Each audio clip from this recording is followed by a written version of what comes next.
The air in the courtroom was thick with a silence that felt older than the polished wood of the walls. I stood perfectly still, my hands clasped in front of me, focusing on my breathing. Across the room, I could feel the smug satisfaction radiating from my brother. Mark, the family's golden boy who wore his charisma like a shield. He gave me a look of pure, triumphant pity, certain he had finally and forever put me in my place.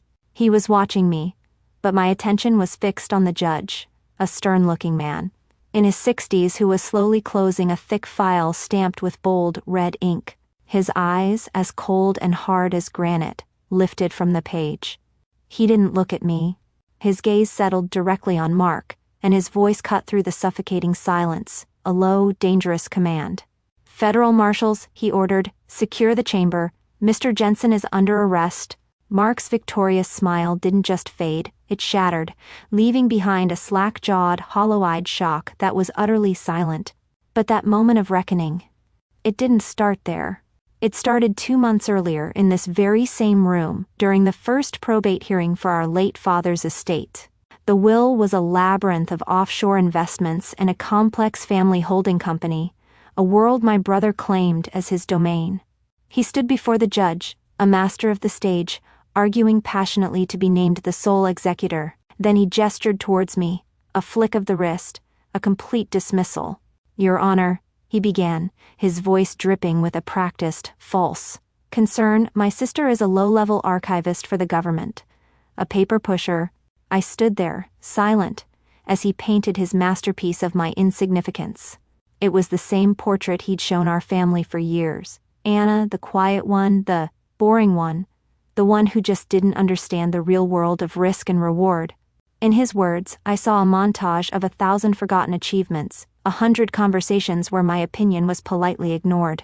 I saw the busted laptop I replaced myself because money was tight, right before he got a new car for his birthday. "With all due respect," Mark continued, his confidence swelling, "she lacks the financial acumen to manage this estate. Her attempts to help by looking into Dad's partners have already been seen as hostile. She's jeopardizing our family's legacy out of sheer ignorance. Incompetent. Destructive." The words landed like stones, not just a familiar family insult, but an accusation entered into the public record. He was branding me a fool in a court of law, and a cold fury began to burn where the hurt used to be. He called me an archivist, a paper pusher. He thought my silence was weakness, my questions ignorance. He had no idea that my job wasn't to file reports, it was to write them. And I had been writing a report on men exactly like him for the last 2 years. To understand the federal warrant that was about to unseal his entire life, you have to understand the 2 worlds I was living in. My family operated on a simple, unspoken principle. The loudest voice was the one worth listening to, and no voice was louder than my brother, Mark's. I remember a family dinner about a year before everything fell apart. The entire evening was a celebration of his latest game-changing international deal. He held court at the head of the table, spinning tales of navigating complex regulations and emerging markets, making it all sound impossibly heroic. My father, a man who worshipped the roar of aggressive success, was beaming.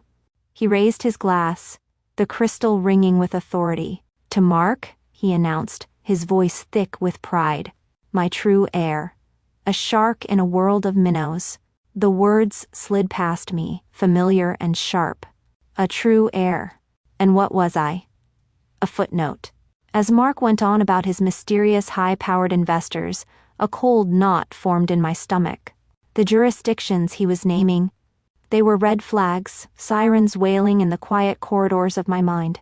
I waited for a pause, then asked a simple question, keeping my voice level and calm. "That's fascinating, Mark. What was your due diligence process for verifying your investors' source of funds?" The table fell silent for a moment. Then, a ripple of laughter, started by my father. He reached over and patted my head, a gesture he hadn't outgrown since I was 10. "Leave the big fish to the sharks, Anna," he said, his smile laced with pity. "Just keep stamping your papers." That was my role. The family archivist. The quiet one, the librarian. It was a name they gave me with affection, they thought, but it was a cage. It was the reason they ignored my valedictorian speech, but flew to another state for Mark's business school graduation. It was the reason my meticulously researched financial advice for them was ignored, in favor of Mark's latest hot tip that always seemed to cost them money. My father had a phrase for it, a mantra that defined our lives. Mark has vision, he'd say. Anna has a job, there's a difference. He believed Mark was building an empire, while I was just clocking in. The irony was, he was half right. I did have a job, but it was nothing like the one they imagined. In the world my family had built for me, I was invisible, a gray, silent figure in the background of Mark's vibrant life. But 5 days a week, I would swipe a security card and walk into a world where I had a different name. They called me Oracle. My office wasn't an office, it was a SCIF, a sensitive compartmented information facility. It was a cold, silent room with no windows, where the only sound was the low hum of classified servers, and the only light came from the glow of a dozen monitors displaying complex, flowing data. In that room, my quiet nature wasn't a social deficiency, it was a professional necessity. My methodical thinking wasn't a lack of vision, it was the bedrock of an entire federal investigation. In that room, I was the loudest voice, and I rarely spoke above a whisper. I remember a briefing just weeks after that family dinner. I stood before a grim-faced team from the Department of Justice, the FBI, and the Treasury. They were all older, all more decorated, but their eyes were on me. I pointed to a glowing node on a massive spider-webbed network map on the main screen. The layering is sophisticated, I stated, my voice even and clear. They're using a nested series of shell corporations with phantom UBOs, ultimate beneficial owners, to move funds for a sanctioned regime. The entry point is a new private equity firm, which they're using as a financial fire hose. I zoomed in on the company's logo. This is our target. My superior was there, Special Agent Thorne, a seasoned veteran who had seen everything and was impressed by nothing but raw competence. He stood with his arms crossed, listening intently. He didn't pat me on the head. He didn't tell me to leave it to the sharks. He just nodded curtly. Oracle's analysis is confirmed, he said to the room. We have our vector. In his world, my analysis wasn't just an opinion to be dismissed, it was actionable intelligence. My warnings weren't annoying questions at the dinner table, they were the foundation of federal indictments. My family saw me as a librarian, and in a way I was. But I wasn't archiving history. I was documenting crimes in real time. The papers I was stamping were classified reports that could topple governments and dismantle criminal empires. And while Mark was being toasted as the family's true heir, I was quietly tracking the dark money that flowed from men just like his mysterious investors, a river of corruption that, unbeknownst to me, was flowing directly towards my family's front door. For years, I had tried to speak their language of emotion and family, but they only respected one thing, power. So I decided I would finally speak to them in the only language they understood. Leaving the courtroom that day, the sting of Mark's public accusation faded, replaced by something colder and harder, a quiet, crystalline certainty. His words had been meant to wound me personally, to frame me as an incompetent emotional meddler, but he'd done something far more dangerous. He had unknowingly dragged his shady business dealings into the light, and those dealings, I now suspected, were deeply entangled with the same dark money networks I hunted every day. This was no longer about a family inheritance. It had become a matter of national security. I made a decision then and there. I would not engage him in an emotional battle he was guaranteed to win. I would face him in a procedural war he didn't even know he was fighting. A few days later, I sat across from Agent Thorne in a sterile, soundproof conference room in a secure federal building. There was no family drama here, no history, just the quiet hum of professionalism. I laid out the situation in sanitized terms, never mentioning my brother's name, only the case numbers and the financial entities involved.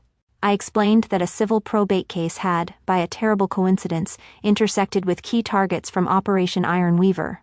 Then, I made my formal request for a classified deconfliction and evidentiary submission. For judicial review, a rare legal maneuver to share intelligence with a judge in secret.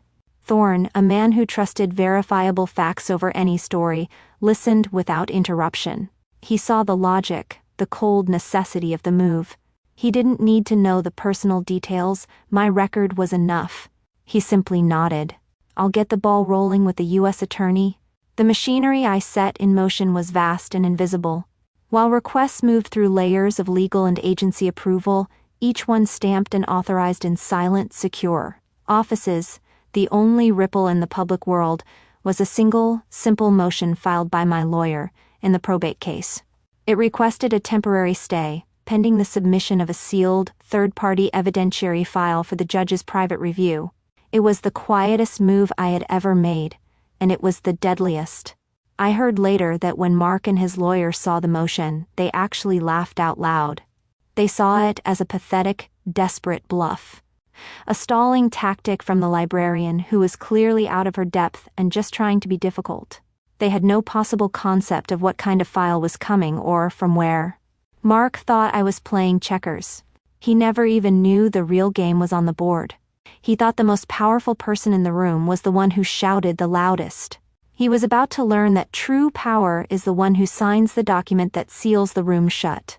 1 month later, we were back in the same probate courtroom, and the air was heavy with a sense of finality. My family was there, assembled as a show of support for the inevitable victory.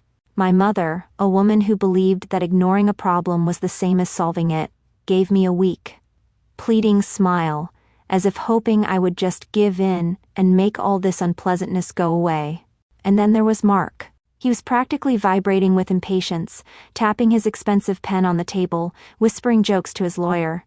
He looked bored, like a king, waiting for a tedious but necessary coronation. He was so focused on his impending triumph that he never even noticed the two stone-faced men standing unobtrusively by the courtroom doors, the federal marshals. But I noticed them. I had been noticing them all morning. The judge entered, and the room fell silent. He sat, opened a single red-stamped file, and looked out over the room. His eyes weren't on me or Mark. They were on everyone, a silent command for absolute attention.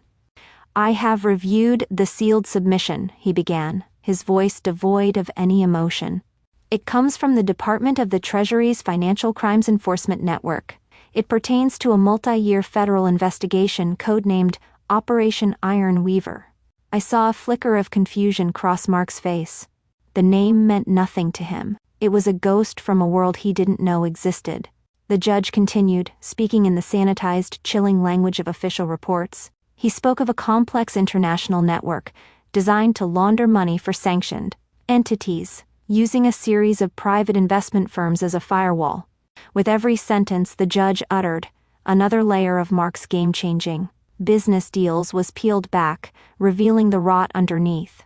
The emerging markets were now described as high-risk jurisdictions for terrorist financing. The complex regulations he bragged about navigating were revealed to be international sanctions he had systematically violated. I watched my brother's smug confidence begin to curdle into confusion, then into a dawning, panicked anger. The king was realizing his castle was a house of cards, and a hurricane was making landfall right in this courtroom. He couldn't take it anymore. He leaped to his feet, his chair scraping loudly against the floor. "Spy!" he screamed, his voice echoing in the stunned silence, his finger pointing directly at me. "She sold our family out. She's been feeding government secrets to our rivals. That's how she knows this. She's a traitor." The accusation hung in the air, the culmination of his life's narrative. That I was the saboteur, the weak link, the one who was ruining everything. But this time, the family wasn't there to nod in agreement. There was only the judge, who looked at my brother with a gaze of pure ice. "Sit down, Mr. Jensen," he commanded, his voice low and absolute. Mark, stunned by the sheer force of the judge's authority, slowly sank back into his chair. The judge then lifted the final page from the file, a single sheet of paper that held the weight of my 2 separate lives. "The lead analyst who authored this report," the judge said, his eyes finding mine for the first time with a flicker of respect. "The agent who first identified your firm as the primary money laundering vehicle for this syndicate was your sister?" A collective gasp went through the room. My mother's hand flew to her mouth, her eyes wide with a horror that was finally, terrifyingly real. Mark just stared, his face a canvas of utter disbelief. The gears were turning, trying to connect two impossible ideas: the paper, Pusher's sister, and the federal agent who had just destroyed his world. The librarian was the hunter. The judge wasn't finished. He looked back at my brother, his voice a hammer striking the final nail. The traitor who sold out this country's interests wasn't the federal agent in this room, he said, letting the words hang in the air. It was you. And with that, Mark froze completely. He was a statue of arrogance, shattered by a truth he could never have conceived. He looked at me, truly looked at me, for the first time in his life, and I saw the terror in his eyes. The judge gave a slight, almost imperceptible nod to the two men at the door. "Secure the chamber," he ordered. "Mark Jensen, you are under arrest on a sealed federal indictment for conspiracy to commit money laundering and violations of the Foreign Corrupt Practices Act." As the marshals moved towards him, their steps methodical and certain, my brother's carefully constructed world collapsed into dust. My entire life, he had accused me of being insignificant. In the end, my significance was the only thing in the world he couldn't escape. As the courtroom erupted into a storm of frantic motion and shocked whispers, a calm presence materialized at my side. It was Agent Thorne. He didn't offer a hug or a comforting word. He didn't need to. He simply stood beside me, a solid anchor in the chaos, and spoke in a low professional tone that cut through the noise. "The U.S. Attorney sends his regards, Oracle," he said. Clean, bust. In that moment, those 6 words were more validating than any praise my family had ever given me. It wasn't emotional, it wasn't biased. It was a simple statement of fact. Acknowledgement of a job well done. As he began to escort me towards a secure side exit, I heard a sound pierce the din. It was my mother's voice, a raw, weeping cry of my name from across the chaotic hallway. For a split second, an old instinct flared up, the urge to turn, to fix, to manage her pain. It was a role I had played my entire life, but this time, something was different. I thought of all the years my own quiet pain had been invisible to her, all the times she chose the comfort of Mark's narrative over the discomfort of my truth. Turning back now would be like walking back into a burning building from which I had just escaped. So, I kept my eyes forward, and I kept walking. The sound of her voice faded behind me, swallowed by the noise of a world that was no longer mine. I didn't look back. 6 months passed. The world continued to turn, but my orbit had fundamentally shifted. I found myself standing on a stage in a large auditorium at agency headquarters, the lights warm on my face. The room was filled, not with relatives, but with colleagues. Agent Thorne stood at a podium beside me, reading from a formal citation. For her pioneering analytical techniques and unwavering integrity, his voice resonated through the hall, which were instrumental in dismantling one of the most significant dark money networks of the last decade. I listened to the words, these official, verified acknowledgments of my work, my mind, my character. It felt real. Unlike the fleeting, conditional praise of my childhood, this was praise that had been earned in silence and was now being stated as a matter of public record. My father had always talked about legacy, about the name you carry. But this felt more real than any name. This was a legacy built, not inherited. Thorne finished the citation, and the room rose to its feet. The applause wasn't the polite clapping of a family gathering, it was a genuine thunderous roar of respect. I looked out, not at the faces of my biological family, but at my team, the late-night analysts, the determined field agents, the steadfast operators. These were the people who saw me, not as the quiet one or the librarian, but as Oracle. They were the ones who trusted my judgment when the stakes were highest. In their faces I saw my true community, a family forged not by blood, but by mutual respect and a shared mission. This was belonging. This was the home I had built for myself, one classified file at a time. A few months after that, a letter arrived at my new office. The stationery was thin, the return address a federal correctional facility. It was from Mark. My hands were steady as I opened it. It wasn't an apology, not really. It was a plea. "Anna," it read, My lawyers don't understand the evidence. They said it's too complex. They said the only person who can explain it is the agent who wrote the file. Please. For a moment, I just stared at the words. For the first time in his life, he was acknowledging my competence. He needed me. And I felt a quiet detachment. The desperate need for his approval, a weight I had carried since childhood, was finally gone. His crisis was no longer my responsibility. His chaos was no longer my storm to calm. I stood up, walked over to the high-security shredder in the corner of my office, and fed the letter into the slot. I didn't watch it disappear. I simply turned back to my desk, where a new, even more complex case was glowing on my screen, waiting for me. My brother believed our family's name was a shield. I had to prove that my signature on a federal warrant was a sword. If you've ever had your quiet competence mistaken for weakness, share your story in the comments. In this community, we value the work that gets done in silence.